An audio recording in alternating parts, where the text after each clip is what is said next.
Madison Avenue was home to one of the city's most elegant coffee shops, a favourite gathering place for business executives, young professionals, and couples enjoying quiet conversations. The rich aroma of freshly brewed espresso filled the air, while sunlight streamed through the large windows, creating a warm and inviting atmosphere. At a quiet corner table sat Nathaniel Grant, a successful 36-year-old CEO known for his discipline and punctuality. Dressed in a perfectly tailored navy blue suit, he glanced at his watch for the third time in less than 10 minutes. Waiting was never something he enjoyed. Today's meeting, however, wasn't a business negotiation. It was a blind date. After his painful divorce 2 years earlier, Nathaniel had buried himself in work, convinced that relationships only brought disappointment. His assistant had insisted it was time to give love another chance and arranged a meeting with Rebecca Walsh, a dedicated elementary school teacher and single mother. Nathaniel wasn't expecting miracles. He simply hoped to meet someone genuine, someone who valued honesty over wealth. As he answered a few emails on his phone, a tiny voice interrupted his thoughts. "Excuse me, are you Mr. Nathan?" He looked up and found a little girl standing beside his table. She couldn't have been older than 4. Her blonde hair was tied into neat pigtails, her pink dress looked slightly wrinkled, and a backpack almost as large as she was rested on her shoulders. Despite her innocent appearance, there was remarkable confidence in her bright blue eyes. Nathaniel smiled politely. "I'm Nathaniel," he replied, "but I think you might have the wrong person." The little girl climbed onto the seat across from him without hesitation. "My name is Emma Walsh," she said. "My mommy was supposed to meet you today, but she got really sick." Nathaniel frowned in confusion. Emma continued softly. "She has a fever and couldn't get out of bed. I didn't want you to think she forgot about you, so I came instead." For several seconds, Nathaniel couldn't find the words to respond. A 4-year-old child had come alone to deliver a message. What he didn't realise was that this unexpected meeting was about to change 3 lives forever. Nathaniel stared at Emma in complete disbelief. "You came here by yourself?" he asked carefully. Emma nodded with an innocent smile. "Mommy was sleeping because of her medicine. Mrs. Martinez next door told her to stay in bed, so I thought I should come instead. I didn't want you waiting here all alone." Nathaniel's heart sank. "Emma, how did you get here?" "I took the bus," she answered proudly. "Mommy and I ride it all the time." I remembered which one goes to Madison Avenue. I even brought the address from Mommy's tablet. She pulled a small children's tablet from her backpack and showed him the conversation where the meeting had been arranged. Nathaniel felt a wave of shock. This tiny child had crossed several miles of the city, alone simply to protect her mother's feelings. Trying to stay calm, he asked another important question. "Does your mother know you're here?" Emma slowly lowered her eyes. "No, she was asleep. I wanted to come back before she woke up." For a moment, Nathaniel couldn't speak. The situation was far more serious than he had imagined. Then Emma whispered something that broke his heart. "I didn't want you to think Mommy didn't care." Her little voice trembled. "She was really happy about meeting you. She even bought a new dress. She smiled all week because she thought maybe she'd finally make a new friend." Tears gathered in the little girl's eyes. "Mommy cries sometimes when she thinks I'm sleeping. Daddy left us and now she works all the time. I just wanted to help her." Nathaniel felt an ache deep inside his chest. He had walked into the coffee shop, expecting an ordinary blind date. Instead, he had met a child carrying worries no 4-year-old should ever have. Leaning forward, he spoke gently. "Emma, listen to me. What you did came from love, and that makes you very brave. But travelling across the city by yourself is extremely dangerous. Promise me you'll never do that again." Emma nodded quietly. "I promise. But can we please go tell Mommy that you aren't angry with her?" Nathaniel smiled kindly. "I'm not angry with your mother at all." He immediately pulled out his phone and called his driver. "Charles, bring the car to Madison Avenue right away. We need to take someone home." While they waited, Nathaniel ordered Emma a warm hot chocolate and a chocolate croissant. The little girl thanked him with the biggest smile he'd seen all day. As she happily enjoyed her snack, Nathaniel asked about her family. Emma proudly explained that her mother was an elementary school teacher who loved helping children, even though she worked long hours and barely earned enough to support them. Mommy says being kind is more important than being rich, Emma said with complete confidence. Nathaniel couldn't help smiling.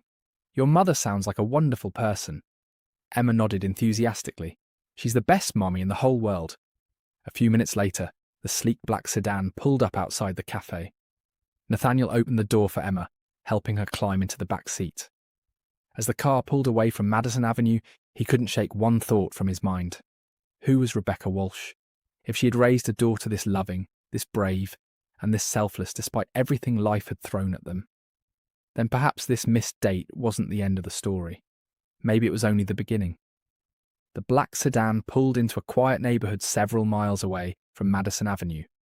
Unlike the city's glamorous business district, this part of town was modest and worn with age. Old apartment buildings lined the streets, their faded paint hinting at years of hardship. Yet colourful flower pots by the entrances and neatly swept sidewalks showed that the residents took pride in what little they had. Nathaniel followed Emma into one of the buildings and rode the elevator to the third floor. She confidently led him to apartment 3B and unlocked the door with a small key from her backpack. The apartment was simple but welcoming. Second-hand furniture had been carefully arranged, children's drawings decorated the walls, and framed photographs captured happier moments between a young mother and her daughter. Everything reflected love rather than luxury. Emma rushed inside. "Mommy, I'm home," a weak voice answered from the bedroom. "Emma, where have you been?" Moments later, Rebecca Walsh stepped into the living room. Nathaniel immediately recognised her from the photos. Even though illness had drained the colour from her face, she was naturally beautiful. Her blonde hair was tied into a messy ponytail, and she wore an oversized college sweatshirt with grey sweatpants. She looked exhausted, barely able to stay on her feet. The moment her eyes landed on Emma, relief washed over her face. Then panic quickly replaced it. She hurried forward and wrapped her daughter in a tight embrace. "Oh, Emma, I woke up and you were gone. I searched every room and called your name. I thought someone had taken you." Tears streamed down Rebecca's cheeks as she held her daughter close. Only then did she notice the stranger standing quietly near the doorway. Her expression instantly changed. "Who are you?" she asked cautiously. "And why are you here with my daughter?" Before Nathaniel could answer, Emma spoke with complete innocence. "Mommy, this is Mr. Nathan. I went to tell him you were sick so he wouldn't think you forgot about your date." Rebecca froze. For a few seconds, the room became completely silent. Then her face turned pale. "You... what?" Emma looked down nervously. "I took the bus." Rebecca's eyes widened with horror. "You crossed the city... alone?" The realization hit her like a wave. She had been asleep because of her fever, while her 4-year-old daughter had travelled miles through busy streets, buses and strangers, all by herself. Rebecca dropped to her knees and hugged Emma tighter than ever before. "What were you thinking?" she cried. "Do you know how scared I was? Something terrible could have happened to you." Emma burst into tears. "I'm sorry, Mommy. I just wanted Mr. Nathan to know you still wanted to meet him." Rebecca's anger disappeared as quickly as it had come. She kissed Emma's forehead over and over. "I know you wanted to help, sweetheart, but nothing, absolutely nothing, is more important than your safety." Watching the emotional reunion, Nathaniel felt both admiration and sadness. He could see how deeply this mother loved her child. As Rebecca slowly stood, dizziness suddenly overwhelmed her. She stumbled backward, struggling to keep her balance. Without hesitation, Nathaniel stepped forward and gently caught her before she fell. "Easy," he said softly. "You're burning with fever." Embarrassed, Rebecca pulled away. I'm sorry. This isn't how I wanted us to meet." Nathaniel offered a reassuring smile. "You have nothing to apologise for." She looked around her modest apartment with visible embarrassment. "I was supposed to cancel the date this morning, but after taking my medicine I fell asleep. Then Emma disappeared and..." Her voice cracked. "I've never been so terrified in my life." Nathaniel glanced at Emma, who stood quietly with tears still rolling down her cheeks. In that moment he realised something important. This little girl hadn't acted out of disobedience. She had acted out of love. And the woman standing before him wasn't careless or irresponsible. She was simply a hard-working single mother doing everything she could to hold her small family together. Nathaniel had expected to meet a stranger over coffee. Instead, he had walked into the lives of two people whose courage and love for one another touched him far more deeply than he ever imagined. For the first time in years, his carefully planned schedule no longer seemed important. Some meetings, he realised, were arranged by fate rather than calendars. Rebecca tried to hide how weak she felt, but the fever had drained every bit of her strength. As she attempted to stand, her legs trembled, forcing her to sit back down on the worn-out couch. "I'm really sorry," she whispered. "You came here expecting a first date. Instead, you ended up rescuing my daughter." Nathaniel smiled gently. "I'd say today turned out far more interesting than an ordinary date." Rebecca managed a tired laugh before another cough interrupted her. Nathaniel looked around the apartment. Though it was spotless, he noticed how little food there was. The refrigerator contained only a few eggs, half a loaf of bread, and a couple of cans of soup. It was clear Rebecca stretched every dollar to provide for Emma. "When was the last time you ate?" he asked. Rebecca hesitated. "I honestly can't remember. Maybe this morning." Nathaniel frowned. "Then you're not going anywhere except back to the couch." Without waiting for permission, he walked into the small kitchen.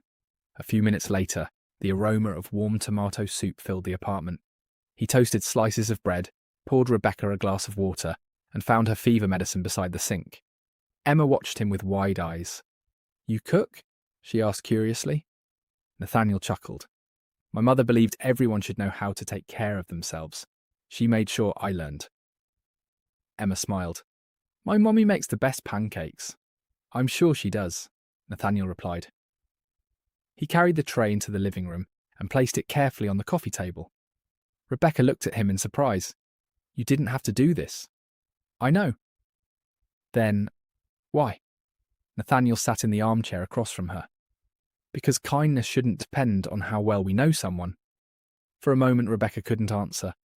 After months of handling every problem alone, accepting help felt unfamiliar. She quietly thanked him and began eating. The warm soup seemed to restore a little colour to her face. Emma leaned against her mother's shoulder, finally relaxing after the frightening afternoon. The apartment grew peaceful. For the first time all day, nobody was panicking. Nathaniel broke the silence. "So, tell me about yourself." Rebecca smiled faintly. "I'm a second-grade teacher. You must love children." "I do," she replied. "Some of my students come from difficult homes. School is the safest place they have. If I can make them feel seen, even for one day, then I've done something worthwhile." Nathaniel listened carefully. She didn't complain about the low salary. She didn't talk about sacrifices. She only spoke about helping children. It impressed him more than any business achievement ever could. "And Emma?" he asked. Rebecca looked lovingly at her daughter. "She's my greatest blessing." Emma grinned proudly. "Mommy says we're a team." "The best team," Rebecca corrected. Nathaniel couldn't help smiling. The warmth between them filled the apartment more than any expensive decoration ever could. Emma suddenly looked at Nathaniel with an innocent expression. "Mr. Nathan." "Yes, can you still take Mommy on a date after she gets better?" Rebecca nearly dropped her spoon. "Emma!" The little girl covered her mouth, embarrassed. Nathaniel laughed softly. "I think that's a wonderful idea." Rebecca looked at him, surprised. "You still want to?" "I do. After everything that happened today." Nathaniel nodded. "Especially after today." He leaned forward sincerely. "I've spent years meeting people who were impressed by success, expensive restaurants, and luxury cars." Then he looked directly into Rebecca's eyes. "But today I met a woman who spends her life helping children, works harder than anyone should have to, and has raised a daughter with one of the biggest hearts I've ever seen." Rebecca felt tears gathering in her eyes. "No one has ever described me like that. I'm simply telling the truth." For several seconds, neither of them spoke. Finally, Rebecca smiled, a genuine smile that reached her eyes. "I'd love to have that date." Emma clapped her hands excitedly. "I knew it." The room filled with laughter, washing away the fear and sadness of the day. As Nathaniel prepared to leave, he wrote his phone number on a small card and handed it to Rebecca. "If you need groceries, medicine, or even someone to watch Emma while you visit the doctor, call me." Rebecca looked at the card before meeting his eyes. "I've spent so long believing I had to face everything alone." "You don't," Nathaniel said softly. Outside, the evening sky was turning shades of orange and gold as Nathaniel walked back to his car. He had arrived expecting a simple blind date.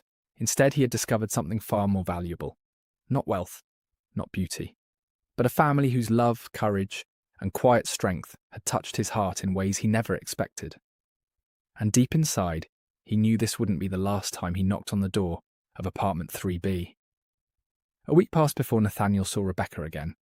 By then, her fever had disappeared, and life had slowly returned to normal.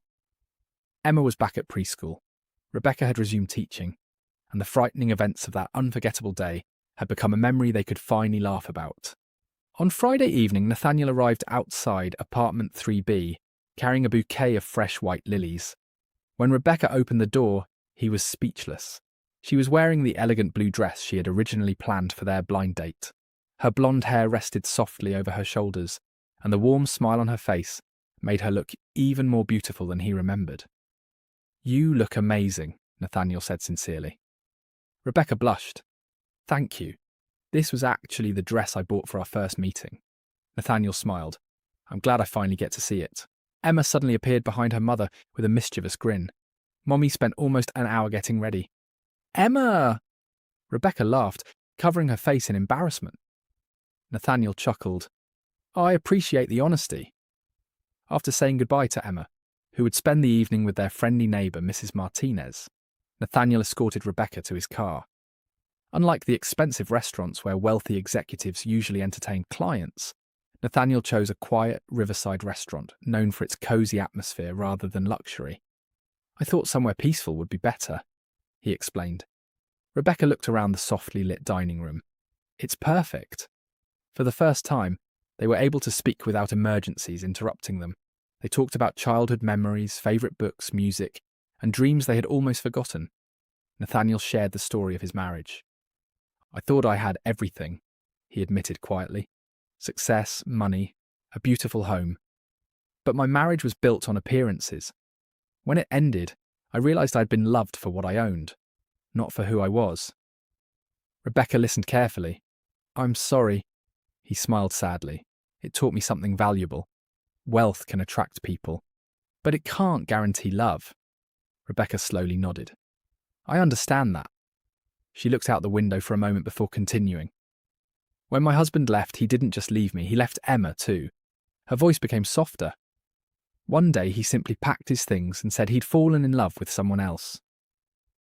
Nathaniel remained silent, allowing her to continue. "I kept wondering what I had done wrong." She smiled faintly through moist eyes. "But then I looked at Emma, and I realised she deserved a mother who moved forward instead of living in the past." Nathaniel admired her strength.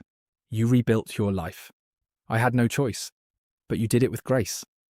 Rebecca looked at him in surprise. "No one's ever said that to me. Then they haven't been paying attention." Their dinner stretched on for hours. There were no awkward silences, no forced conversations. Only two people slowly discovering how much they understood one another.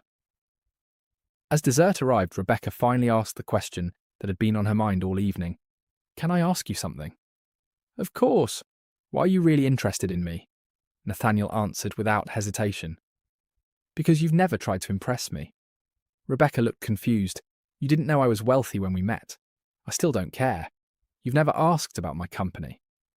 "No, you've never asked how much money I make." "I don't need to." Rebecca smiled. "Then what do you see?"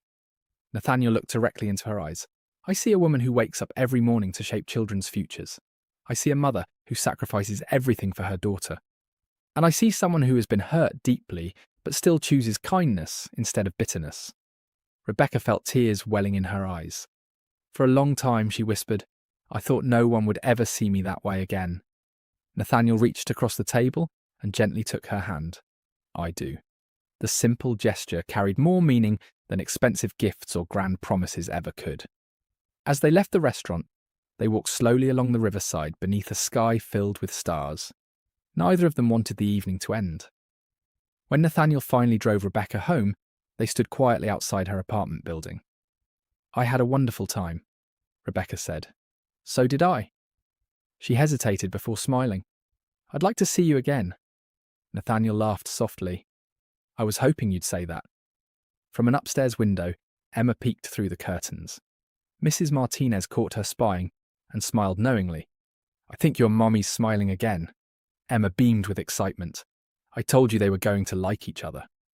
Neither Nathaniel nor Rebecca realized it yet, but what had begun as a missed blind date was quietly becoming the beginning of a love story neither of them had expected.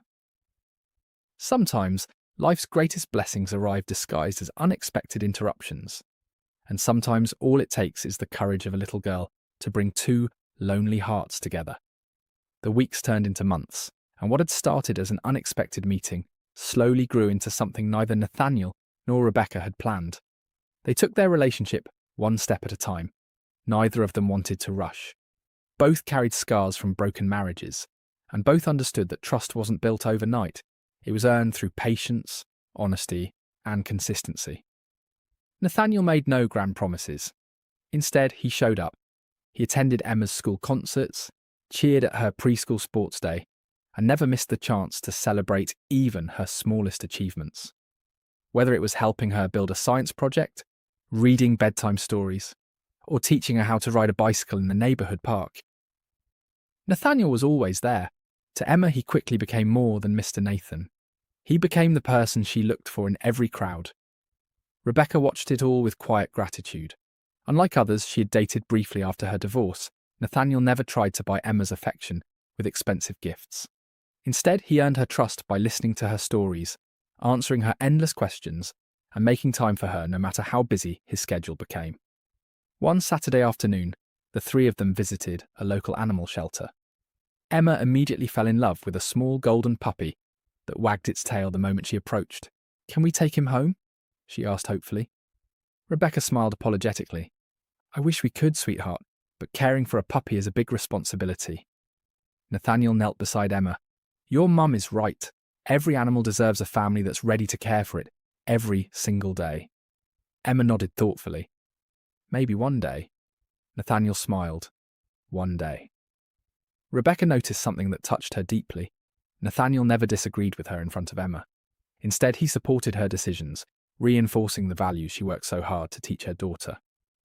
That simple act of respect meant more than expensive dinners or luxurious vacations ever could. As the seasons changed, Nathaniel also became a steady source of support for Rebecca. He never offered money in a way that made her feel dependent or embarrassed. Instead, he found thoughtful ways to help. When her aging car broke down, he arranged for a trusted mechanic to repair it at a fair price. When Emma needed books for school, he quietly donated educational supplies to the entire classroom instead of singling her out. And when Rebecca stayed late preparing lesson plans, Nathaniel often surprised her with homemade dinners, insisting that teachers deserve someone to take care of them too. Little by little, Rebecca realized she no longer faced life's challenges alone. One evening, after Emma had fallen asleep, she and Nathaniel sat together on the apartment balcony, overlooking the quiet street below. "I've been meaning to tell you something," Rebecca said softly. Nathaniel looked at her. "What is it?" She smiled. "For a long time I believed asking for help was a sign of weakness." He shook his head. "No, it means you trust someone." Rebecca nodded. "I think I've finally learned that." Nathaniel reached for her hand. "You've spent years carrying every burden by yourself. You don't have to anymore." Rebecca squeezed his hand gently. "I know." There was peace between them. No pressure. No fear. Only quiet understanding. Across the room, Emma peeked through the hallway without either of them noticing. She smiled to herself before tiptoeing back to bed. The next morning, she proudly told Mrs. Martinez, "I think Mommy's happy again." The elderly neighbour smiled warmly. "I think you're right." As the months passed, Nathaniel realised something surprising. He had once believed success was measured by boardroom victories, million-dollar deals, and growing his company. Now his happiest moments were far simpler. Helping Emma with her homework, cooking dinner with Rebecca, laughing together around a small kitchen table. Somewhere along the way, the lonely CEO, who had walked into a coffee shop expecting an ordinary blind date, had found something money could never buy. He had found a place where he truly belonged, and though none of them spoke the words aloud yet, all three hearts were quietly beginning to beat as one family. Exactly 1 year had passed since the unforgettable day when a brave little girl boarded a city bus, alone to deliver a message to a stranger. For Nathaniel, that unexpected afternoon had changed everything. It had led him to Rebecca. It had brought Emma into his life, and it had shown him that the greatest blessings often arrive when life doesn't go according to plan. To celebrate the anniversary, Nathaniel invited Rebecca and Emma to dinner at the same cosy riverside restaurant where he and Rebecca had shared their first real date. Emma was especially excited. She wore her favourite pink dress and proudly announced to everyone they passed, "This is a very important day for our family." Rebecca laughed. "I think someone knows more than she's telling us." Emma simply smiled. "You'll see." The evening was filled with laughter, stories, and memories. They talked about how frightened they had all been that first day, and then laughed at how a terrifying mistake had somehow become the beginning of the happiest chapter of their lives. After dinner, Nathaniel suggested taking a walk along the river. The city lights shimmered across the water, creating a peaceful glow beneath the evening sky. They stopped near a quiet garden overlooking the river. Nathaniel took a slow breath.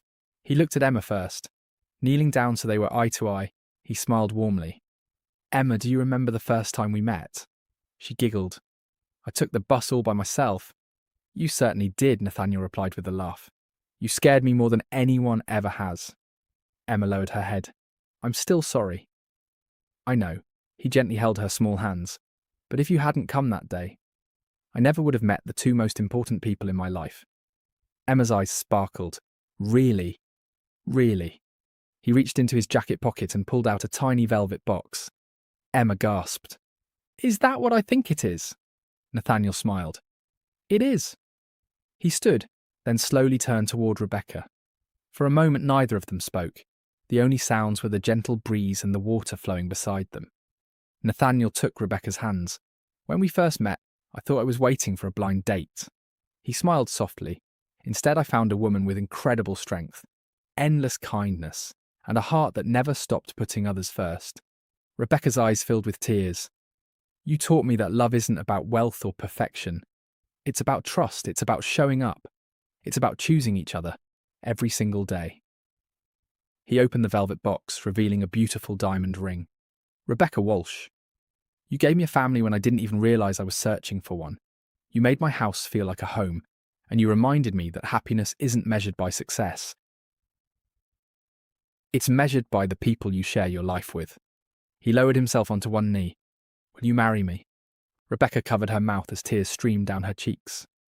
For a few emotional seconds she couldn't speak. Then she nodded through her tears. "Yes. Yes, Nathaniel, with all my heart." Nathaniel slipped the ring onto her finger before standing and wrapping her in a warm embrace. Emma jumped up and down excitedly. "They're getting married!" She threw her arms around both of them, creating a three-way hug beneath the glowing city lights. Several nearby couples who had witnessed the proposal applauded, smiling as they watched the touching moment. As they celebrated together, Emma suddenly looked up at Nathaniel with a serious expression. "Can I ask you something?" "Anything," he replied. She hesitated for a moment. "Would it be okay if, someday, I called you Dad?" Nathaniel's eyes immediately filled with tears. He knelt once more and gently hugged her. "It would be the greatest honour of my life." Emma smiled brighter than ever before. "I've wanted to ask that for a long time." Rebecca wiped away tears of joy as she watched the two people she loved most embrace. Months later, family and friends gathered for a beautiful wedding ceremony. It wasn't the most expensive wedding in the city, but it was filled with something far more valuable: love, laughter, hope, and the promise of a new beginning.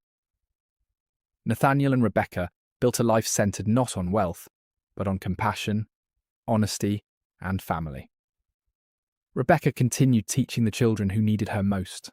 Nathaniel used his success to support schools, scholarships, and community programs, inspired by Rebecca's passion for helping others.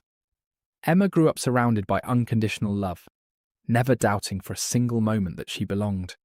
Years later, whenever people asked Nathaniel how he had met his wife, he would smile and tell them the story of one extraordinary little girl who took a bus across the city because she believed her mother deserved another chance at happiness. He always ended the story the same way. Sometimes the smallest acts of courage create the biggest miracles. And in their case, one brave little girl didn't just deliver a message. She delivered a future that none of them could have imagined.